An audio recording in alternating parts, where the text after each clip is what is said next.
Olá, bem-vindos a mais um episódio do Polaris Podcast.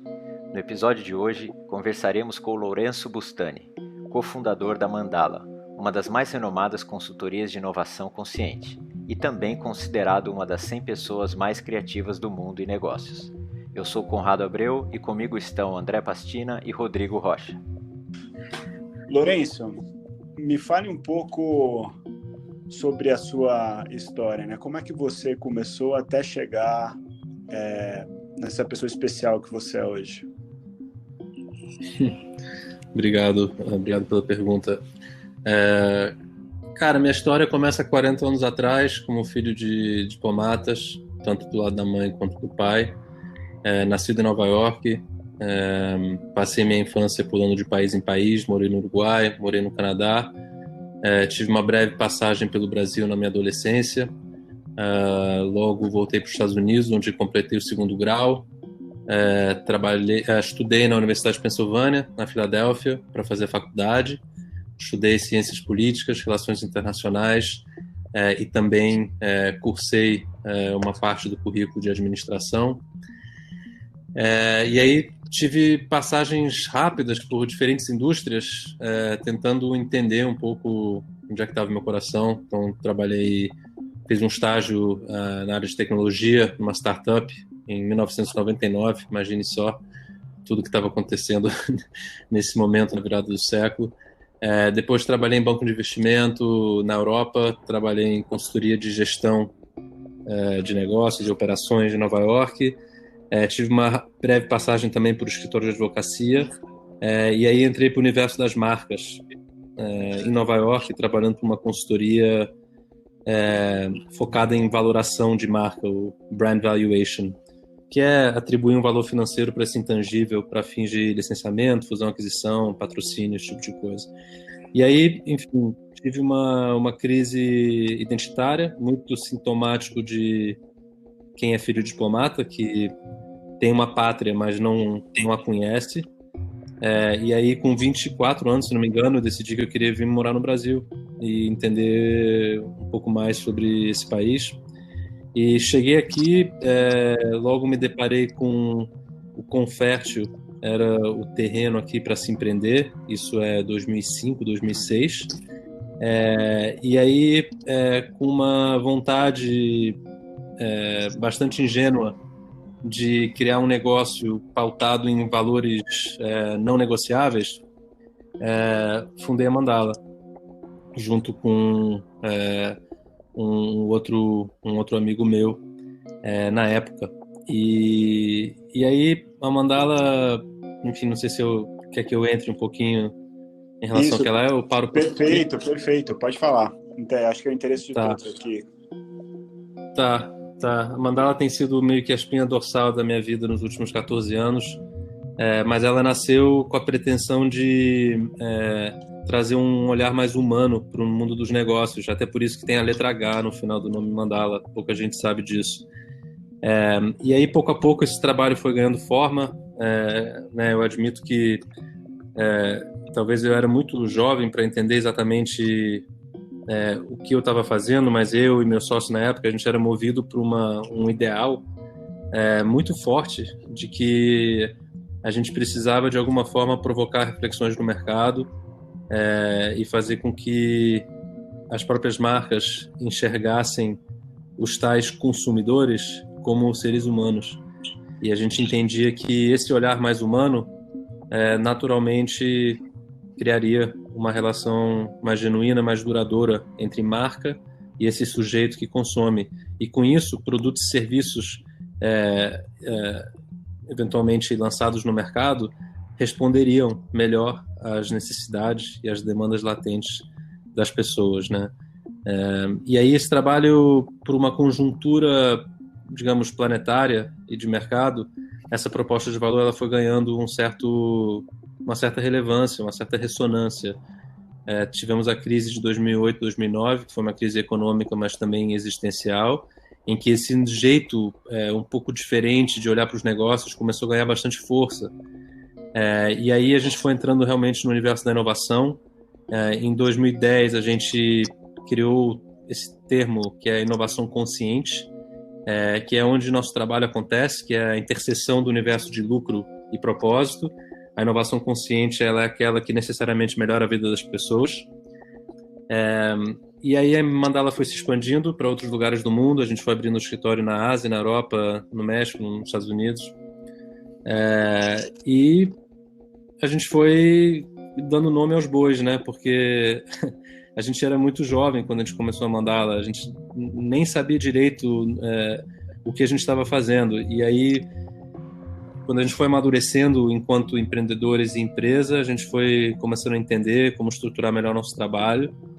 E hoje estamos aí com 14 anos de mercado, de certa forma muito recompensados pela evolução notável do mercado em relação a esse olhar mais humano, questões de propósito, todo esse AUE atual em relação ao ESG. A gente sempre sonhou em ver um mercado em que essas pautas estavam dentro dos conselhos, dentro dos boardrooms. Então, um momento interessante para a Mandala e para o mercado como um todo, né? Um ponto de virada que a gente está vivendo. Muito legal, Lourenço. Você comentou da criação da Mandala e isso muito vindo dos valores que você já estava vivenciando, né? E a questão do propósito, e você até brincou com a conjuntura que você ficou feliz pela maneira como as coisas evoluíram. Você acredita isso ao fato específico de vocês terem começado a empresa com um propósito muito claro e muito alinhado com o que vocês vivenciavam? Quer dizer, você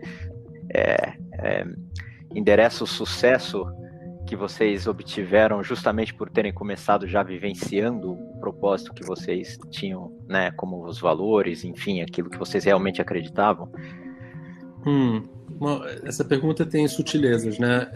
Por um lado, sim, eu acho que o fato da gente ter nascido como uma empresa muito propositiva, isso certamente nos deu a solidez e a coerência para a gente atravessar todos os desafios que tem a ver com empreender no Brasil e chegarmos hoje em 2020 onde estamos. Agora, não seria correto eu dizer que eu já vivia em cores vivas todos os ideais que a Mandala abraçava enquanto pessoa jurídica. A gente estava perseguindo um ideal, e eu ainda, com meus 26 anos, ainda estava me conhecendo como gente e eventualmente percebendo em mim determinadas incoerências, mas entendendo que a Mandala era aquilo que eu buscava de alguma forma para a minha vida. E, de certa forma, essa Mandala foi girando e tendo um papel importantíssimo no meu processo de autodescoberta e de crescimento, né, de aprimoramento. Lourenço, qual foi essa autodescoberta? Em que momento surgiu esse estalo e você pensou, poxa, preciso fazer isso acontecer, preciso ajudar as empresas a pensarem de alguma forma com propósito, né? Qual foi o estopim disso? O estopim foi quando eu cheguei no Brasil e eu fiquei espantado com o nível de descompromisso no mercado. A falta de previsibilidade, a forma como as pessoas têm uma dificuldade de comunicar com sinceridade, o quão elas estão engajadas com um determinado projeto. Aqui, né, as pessoas têm muita dificuldade em dizer não, em dar críticas já numa primeira conversa. Tem muita enrolação, tem muito teatrinho, e eu entendo isso como uma grande autossabotagem do mercado, porque tem muito desperdício de energia, de tempo e de dinheiro com esse jeito de se fazer negócios. Então, esse compromisso com descompromisso, para mim, foi uma fonte de muita angústia e foi um contraste brutal com o que eu tinha vivido nos Estados Unidos nos anos que eu morei em Nova York e logo depois que me formei, em que as coisas são muito mais preto no branco, né? Business is business, assim, de um jeito mais formal. E isso é vantajoso, porque como empreendedor, você sabe onde colocar a tua energia, né? Vai dar certo nessa aqui, vai dar certo, então eu vou, né, focar aqui. Então, isso foi um ponto. O outro ponto foi que uma estatística que me veio em 2005 que 90% dos produtos e serviços que são lançados no mercado não sobrevivem um ano. Aí eu falei assim, cara, como é que pode, com os bilhões e bilhões que são investidos em pesquisa e desenvolvimento, como é que 90% dos produtos e serviços não sobrevivem no mercado? Que pesquisas são essas que erram tanto em relação ao que as pessoas de fato precisam? E aí desenvolvemos uma hipótese que foi meio que...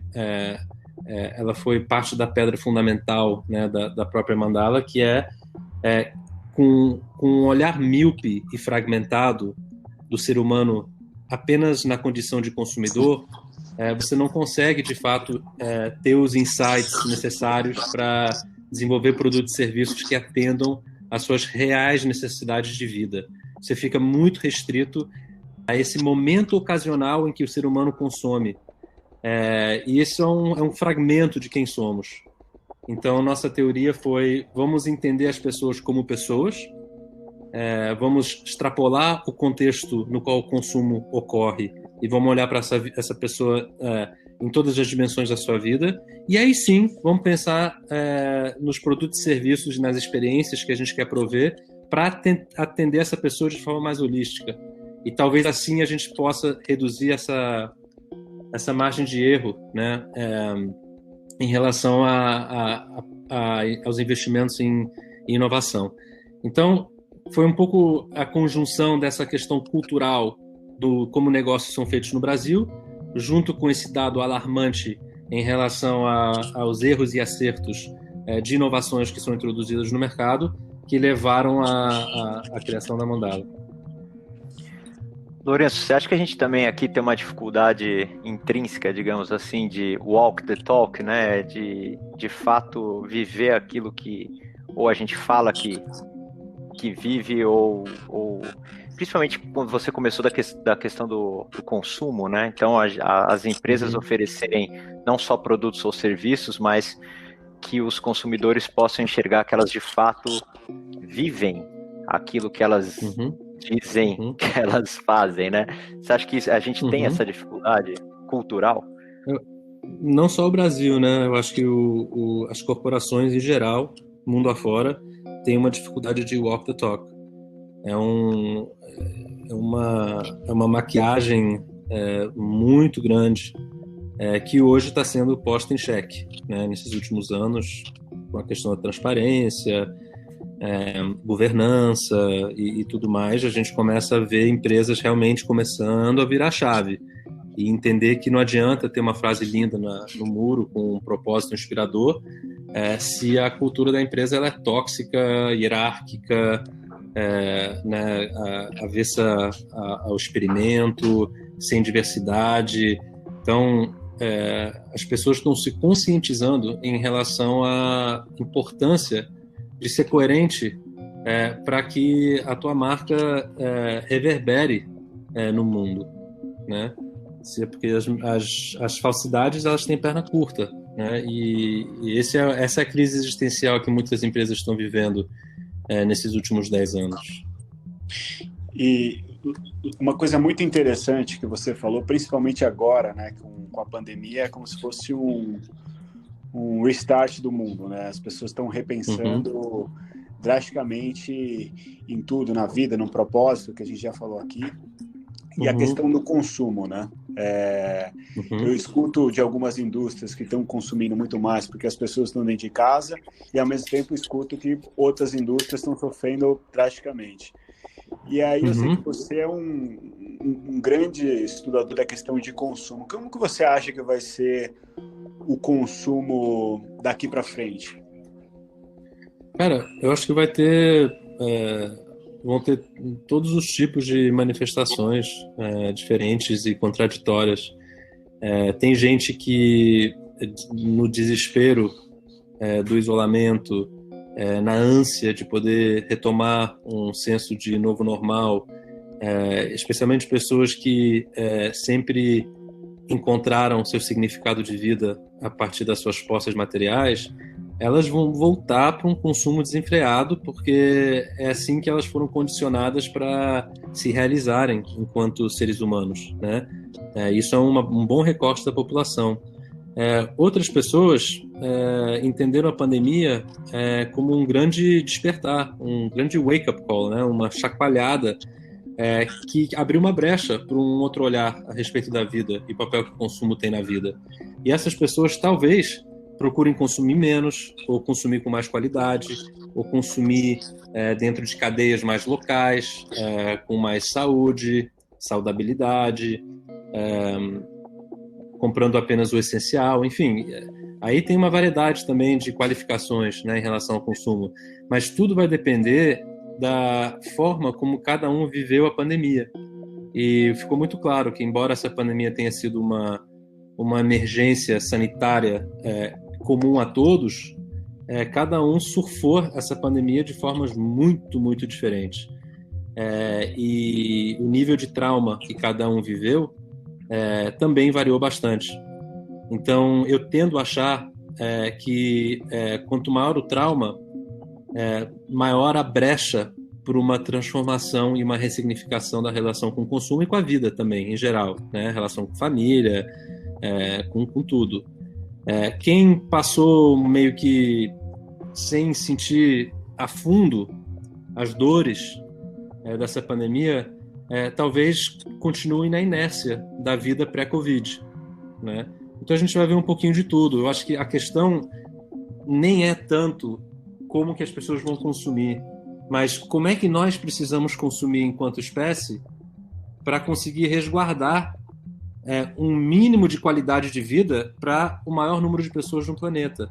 E aí não dá para não falar sobre o aquecimento global, que é a grande ameaça existencial que a gente está enfrentando. Estamos nos aproximando de um apocalipse climático. Isso não é papo de alarmista, de ambientalista ativista. Isso é a ciência que comprova. A gente tem poucos anos para reverter esse quadro e para mudar a forma que a gente vive enquanto sociedade. E aí tem o papel das empresas em protagonizarem as mudanças nesse sentido, né? Então, momento muito auspicioso para a gente rever a forma como a gente vem vivendo nossas vidas. Eu acho que é um ponto também, você comentou a questão do aprendizado, né, Lourenço? Eu acho que a gente está... Quer dizer, no final das contas, nós causamos tudo isso, né? A pandemia, a gente foca muito em questões específicas da pandemia, da doença, mas eu vejo poucas pessoas discutindo como que a gente chegou nesse ponto, até do ponto de vista ambiental mesmo, da relação que a gente tem com o consumo de animais e tudo mais. Enfim, no final das contas, a gente chegou onde a gente está por conta própria, e a gente está tendo que aprender de novo, né, como se relacionar com uma série de questões. Eu acho que muito desse aprendizado que a gente fala muito do novo normal, do período pós-Covid ou pós-pandemia, mas vai muito do que a gente aprender, né, nesse momento que ainda estamos passando, né, a gente não estamos nesse momento atual. E aí tem um paralelo que é interessante, que eu acho que muitos dos nossos episódios a gente já abordou esse ponto, mas da questão de talvez nesse momento a gente tenha que justamente focar no presente, né, antes de pensar no futuro, e no que a gente vai aprender com tudo isso, e como a gente, porque se a gente não tivesse foco no agora, talvez a gente não consiga sair do outro lado, né? Eu gosto desse jeito de pensar, porque na verdade verdadeira, a gente só tem o presente para atuar. A gente não pode atuar no passado, que já foi, e o futuro está além de qualquer um de nós. A gente só tem o presente. E extrair o máximo que a gente possa desse presente que está emergindo diante dos nossos olhos e colocar a serviço de um futuro promissor todas as competências e os conhecimentos que a gente tem e que a gente vem adquirindo. E eu acho que aí está uma grande lição também, porque talvez a gente, dentro dessa era industrial, desses últimos tempos, a gente tem ambicionado muita coisa para o futuro, e talvez a gente tenha pecado um pouco pelo excesso, e isso tem nos distraído em relação ao presente. Então eu gosto dessa calibragem que você propõe. Eu acho que ela pode nos fazer bastante bem.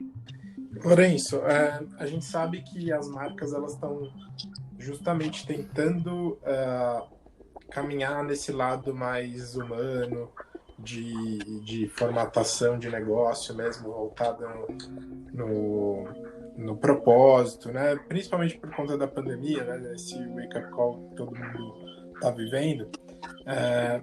E aí minha dúvida é, a Mandala ela foi mais demandada nesse período, no sentido das empresas buscarem essa humanização, buscarem esse propósito com base no que vai ser agora o fator de diferenciação entre as marcas, que é a humanização? Eu acho que é muito... o intervalo de tempo ele é muito curto para tirar qualquer conclusão nesse sentido. Eu acho que antes da pandemia, nesses últimos 2 ou 3 anos, a gente já percebe uma aceleração bem nítida por parte das empresas querendo se enquadrar dentro desses novos paradigmas, dentro desse novo espírito do tempo, digamos assim. Passamos por um período de 2 meses onde tudo ficou meio que em stand-by, e em seguida vivemos uma retomada bem forte de trabalhos. Então a gente meio que continuou onde nós estávamos antes da pandemia. Não dá para eu nesse momento concluir que a pandemia abriu um campo de trabalho que antes não existia, ou que ainda era muito embrionário. Ainda está muito cedo para tirar uma conclusão dessas. Lourenço, agora partindo um pouco pro lado pessoal, e acho que é uma curiosidade de todos, você é uma pessoa, vamos chamar assim, muito espiritual, tem uma questão de autoconhecimento, né? Uma questão de tentar a expansão do conhecimento. E isso, durante a pandemia, muitas pessoas começaram a buscar esse caminho, né? Esse autoconhecimento, vamos dizer assim. O que você indica para as pessoas que estão começando um pouco essa visão desse autoconhecimento, da expansão do conhecimento, ligado até não só na sua vida, mas uma visão 360, né? Ligando ao trabalho, ligando à família, ligando a você. Como que isso te ajuda e pode ajudar os outros? Eu sempre acho bem curioso que em diversas entrevistas me chamam de espiritualizado.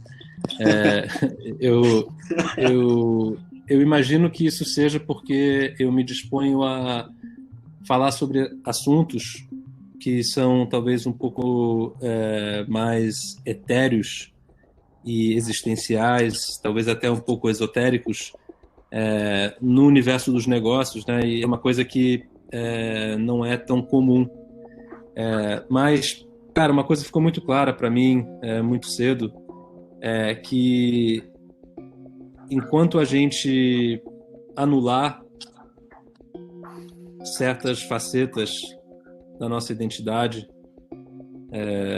dentro da nossa vida profissional, aquela vida não prospera.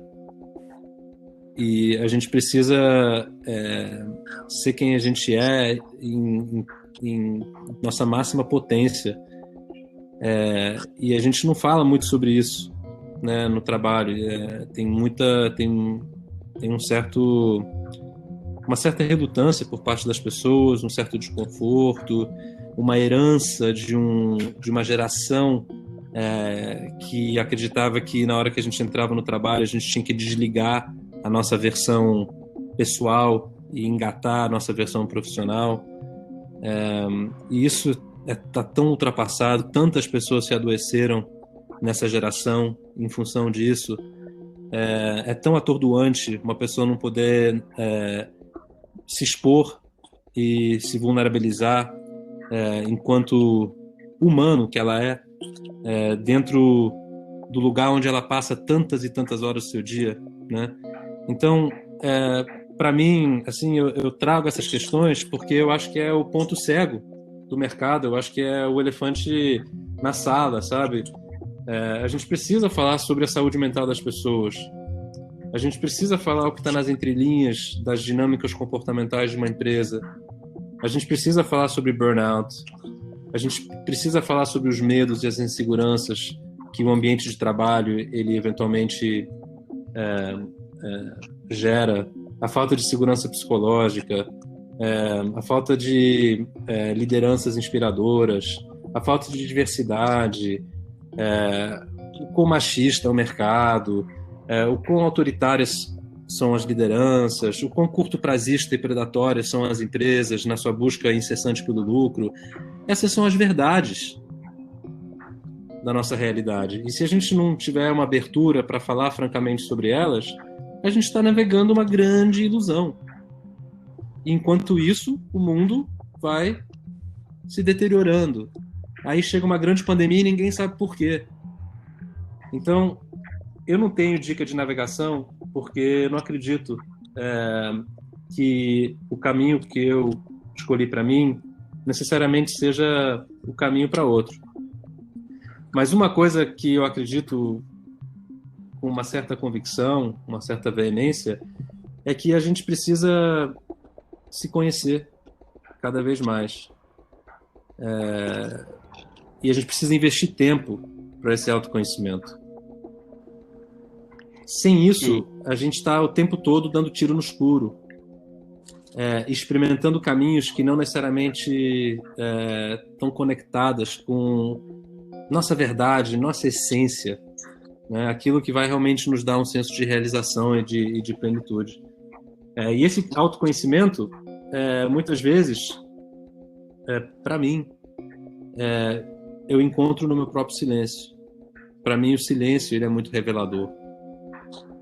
E quando eu estou com a cabeça um pouco poluída, um pouco atrapalhada, acelerado, ansioso, eu encontro a minha paz, a minha clareza, a minha lucidez no meu silêncio.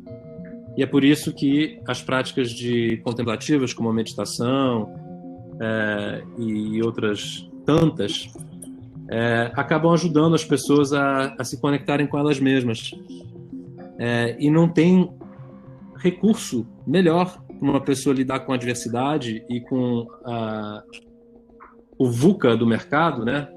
Essa natureza VUCA do mercado, se não for essa conexão pessoal, interna, o diálogo próprio que cada um tem consigo mesmo, se torna um grande aliado nesses momentos de turbulência.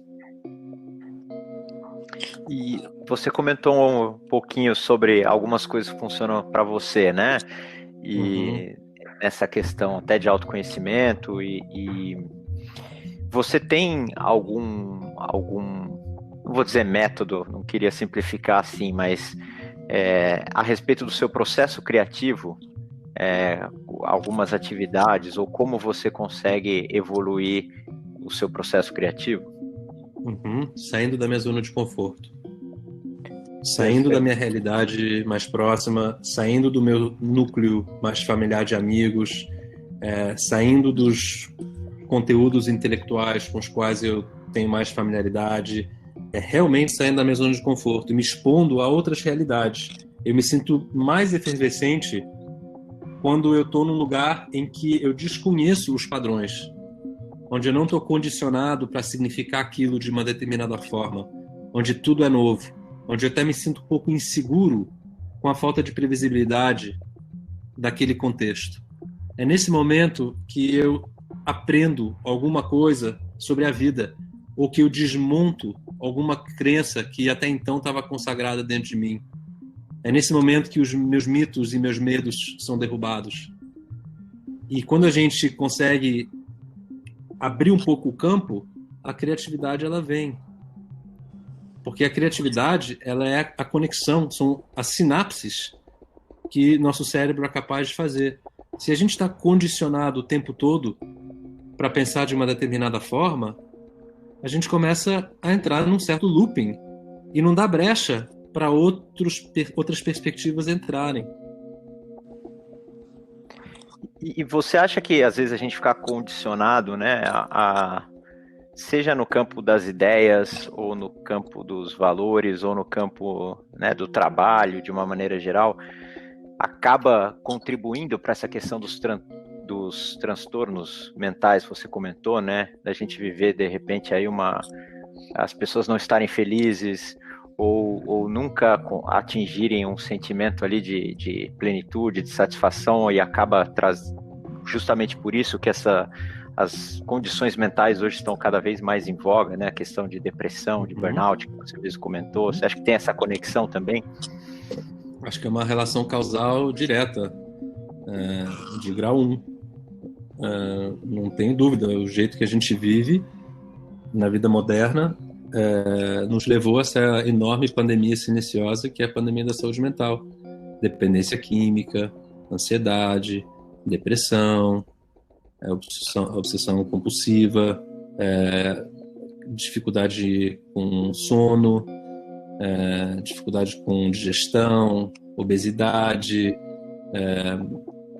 né? Estamos doentes enquanto sociedade. Não precisa me acreditar, basta ver os dados, basta escutar a Organização Mundial da Saúde, basta ver como é que a situação está piorando ao longo do tempo. Tem a questão do trauma também, que essas realidades brutais em países como o Brasil, em cidades como São Paulo, geram na vida das pessoas.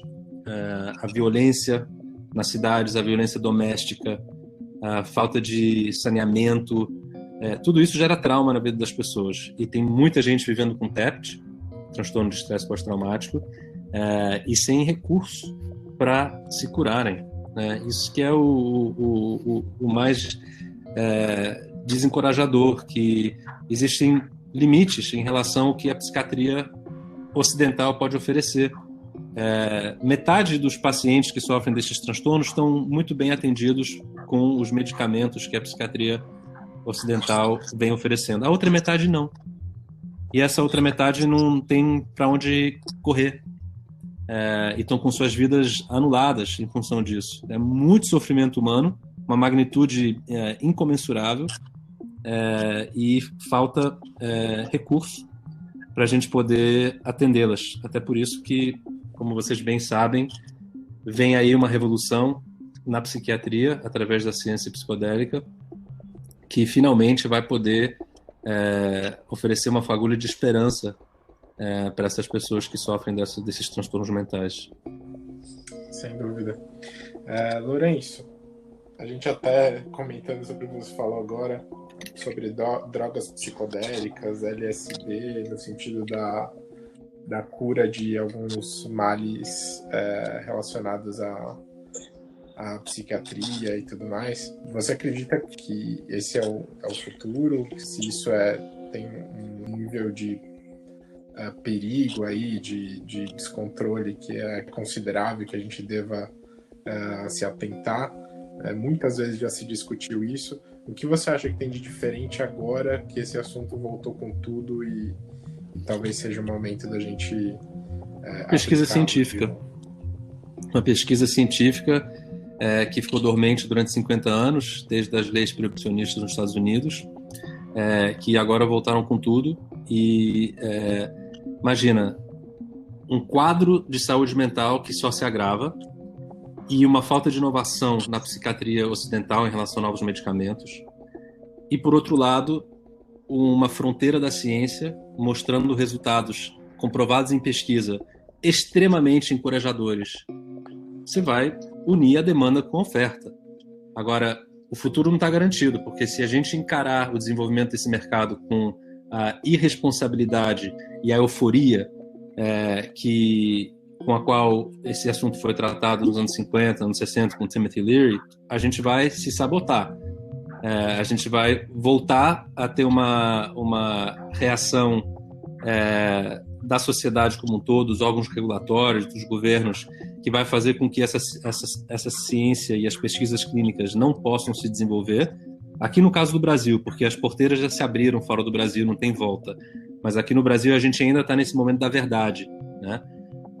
Mas eu acredito que sim, acredito que a ciência é a nossa maior evidência, e que não tem muito como voltar atrás. A gente vê que o MDMA, por exemplo, já está no final da fase 3, do FDA, que é a Anvisa dos Estados Unidos, e uma auditoria em relação a essas pesquisas já demonstram que as taxas de eficácia vão ser altíssimas. A gente tem a psilocibina já na fase 2 para tratar depressão. Então, MDMA para TEPT e psilocibina para depressão.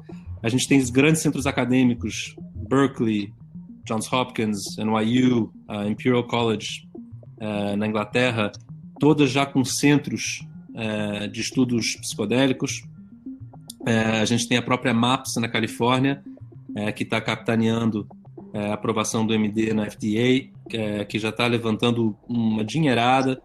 Até porque, nos Estados Unidos, que é quem realmente está avançando com essa agenda, não sei se vocês sabem disso, mas em torno de 20 soldados veteranos se matam por dia nos Estados Unidos em função de transtorno de estresse pós-traumático. Então é uma questão assim urgente para os Estados Unidos conseguir resolver. E é por isso que essa ciência, inclusive, está ganhando tanto reforço por parte de doações filantrópicas de diversas pessoas nos Estados Unidos. Então, eu acho que sim. Eu acho que a gente tem que ter muito, muito cuidado. A gente tem que fazer uma bela triagem entre os oportunistas eufóricos que estão caindo meio kamikaze nesse mercado, vendo apenas a oportunidade de ganhar dinheiro em detrimento de se introduzir protocolos psicoterápicos responsáveis e seguros para um determinado perfil de cliente que é resistente a outros medicamentos. Então, assim, tem que ter muito zelo com essa questão para a gente não perder essa janela de oportunidade que está se abrindo em relação à ciência psicodélica para tratar transtorno mental. E uma coisa interessante que você falou, eu não sei se você viu, tem um documentário nos Estados Unidos até de ex-veteranos de guerra que realmente têm problemas mentais e que eles fazem sessão de plantas... Ayahuasca. Isso, exatamente, de ayahuasca e acaba melhorando o problema que ele tem. É muito interessante, realmente. E isso é uma coisa antiga, né? Isso vem dos índios, é uma sabedoria. Milenar. As plantas sagradas são muito poderosas e realmente a cultura indígena utiliza muito. Sem dúvida. Eu acho a gente está chegando ao fim agora, mas normalmente a gente faz uma brincadeira, né? E essa brincadeira a gente tira uma carta e nessa carta tem uma pergunta. Então, eu vou tirar uma carta agora e vou fazer uma pergunta para você, tá bom? Tá bom. A pergunta é: qual é a pessoa que você mais admira e por quê? Difícil, né? Chegar numa pessoa só. Sem ser algum de nós. Tá, então tá. Cara, eu vou trazer uma resposta talvez um pouco ortodoxa, mas uma pessoa que marcou bastante minha adolescência e que foi responsável pelo desenvolvimento da minha ética de disciplina, que é o Michael Jordan, jogador de basquete dos Bulls, que realmente marcou a minha adolescência. E, claro, eu virei um entusiasta do basquete, joguei basquete bastante, mas não foi nem pela paixão pelo esporte, mas foi a disciplina com a qual ele se desenvolvia no esporte que eu levei para minha vida. Então, eu tenho uma admiração profunda pelo jeito que ele me marcou e que marcou toda uma geração, né? Perfeito. Muito legal. Uma outra pergunta que a gente costuma fazer, Lourenço, nos nossos episódios aqui com os nossos convidados, é pedir uma recomendação de livro e de filme e que pode ter relação com o assunto que a gente conversou, ou pode ser simplesmente livros ou filmes que você gosta, que te inspiraram, que você acha bacana compartilhar. Vamos lá. 2 livros, pode ser? Pode. O primeiro é A Terra Inabitável, do jornalista americano David Wallace Wells,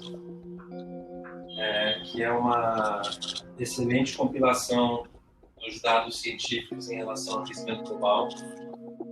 Para quem gosta de se pautar em dados, embora seja uma narrativa bastante alarmante, por ela ser completamente pautada em dados, ela meio que estimula um protagonismo de quem lê o livro. Então, recomendo bastante.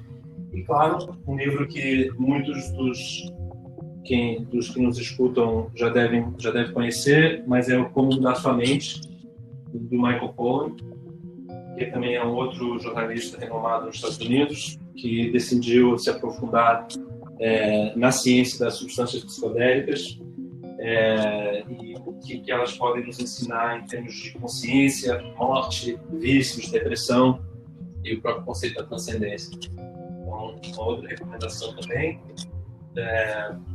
Uma terceira recomendação de livro, que é um livro que saiu há pouco tempo, que é Reimaginando o Capitalismo, da Rebecca Henderson. Na verdade, Reimaginando o Capitalismo no Mundo Pegando Fogo. E ela realmente oferece uma alternativa, uma qualificação do capitalismo em direção a um modelo mais sustentável, por diversas óticas, e ela se aprofunda bastante nesse tema. Em termos de filmes...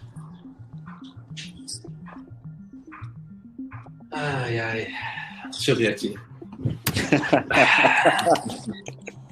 Eu tenho uma listinha de filmes que eu assisto e recomendo para a galera, que eu faço mentoria para algumas pessoas, e aí eu acabo compilando uma lista. Então, só estou aqui resgatando algumas indicações de filmes um pouco mais fora do radar, tá? Um deles é um filme libanês, só pegar o nome aqui, que é um nome meio complicado. Filmes. Cafarnaum. Você encontra no Apple TV ou no Google Play.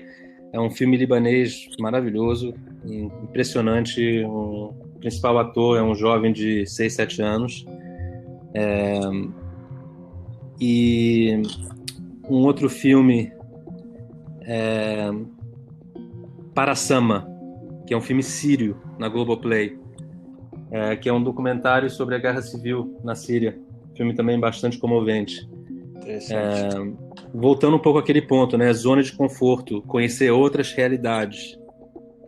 A minha busca por conteúdo tem muito a ver com isso também, de eu conseguir, né, ter acesso a um mundo completamente diferente do meu.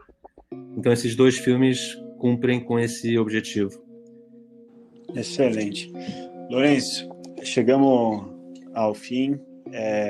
Gostaria muito de agradecer esse tempo que você passou com a gente. Foi uma conversa muito boa, realmente um aprendizado a todos. Divido muito dessa sua teoria de sair da zona de conforto, que eu sempre tento fazer desde criança, realmente sair, me desafiar em vários quesitos, no trabalho, no esporte, até muitas vezes até dentro de casa com a família. Mas é assim que a gente cresce. E gostei muito desse nosso bate-papo. Só tenho que gratidão e agradecer por tudo. Sou muito agradecido aí pelo convite. É sempre uma alegria poder bater uma bola aí com pessoas curiosas, e parabéns pela iniciativa também de promover esses diálogos. Obrigado, Lourenço. Obrigado, Lourenço. Obrigado pela oportunidade, seu tempo. Um abraço, gente. Fiquem bem. Tchau, abraço.